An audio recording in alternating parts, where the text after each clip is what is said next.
అందరికీ నమస్కారం. ఈరోజు మన దేశ సంస్కృతి సాంప్రదాయాలు విజ్ఞానం వినోదంతో ముడిపడి ఉన్నవే.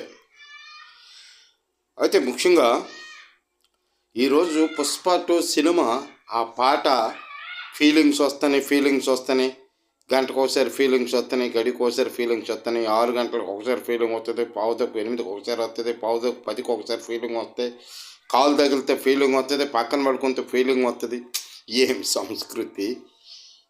సంస్కృతి, ఏమి నాగరికత మంది. ఈ మాత్రం దానికి ఇంత హంగామా చేసేసి ఒకవైపు నుంచేమో చంద్రబాబు నాయుడు గారు కూడా జాతీయ స్థాయిలో అవార్డు వస్తుంది, మన రాష్ట్రానికి మంచి పేరు వస్తుంది అని చెప్తూ ఉన్నాడు.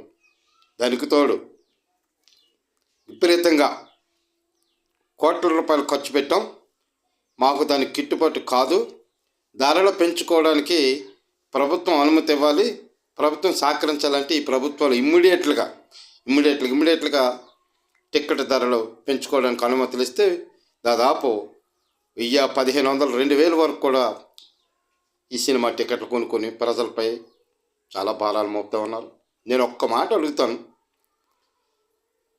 ఈరోజు రైతు కష్టపడి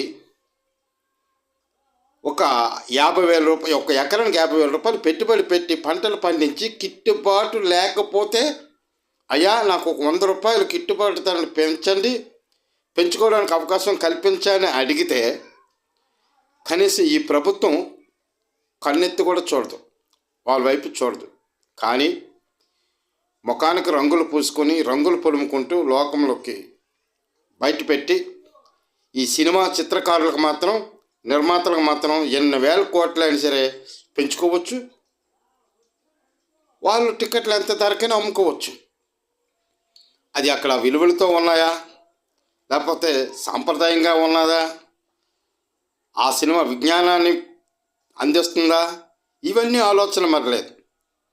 ఏదో మొత్తం మీద గుడ్డలెప్పేసి ఎంత నగ్నంగా గెంతితే, ఎంత చిత్రీకరించుకొని ప్రజలు ఆకర్షించబడితే అంత అవార్డులకు వెళ్తుంది, అంత వసూలు కూడా వస్తుంది. చాలా ఏం దౌర్భాగ్యమో ఈ దేశ దౌర్భాగ్యం. ఒకనప్పుడు సాంప్రదాయమైనటువంటి సినిమాలు వచ్చేవి, ఆ సినిమా చూస్తే విజ్ఞానం కలిగేది, వినోదం ఇచ్చి విజ్ఞానాన్ని కూడా కలిగేది.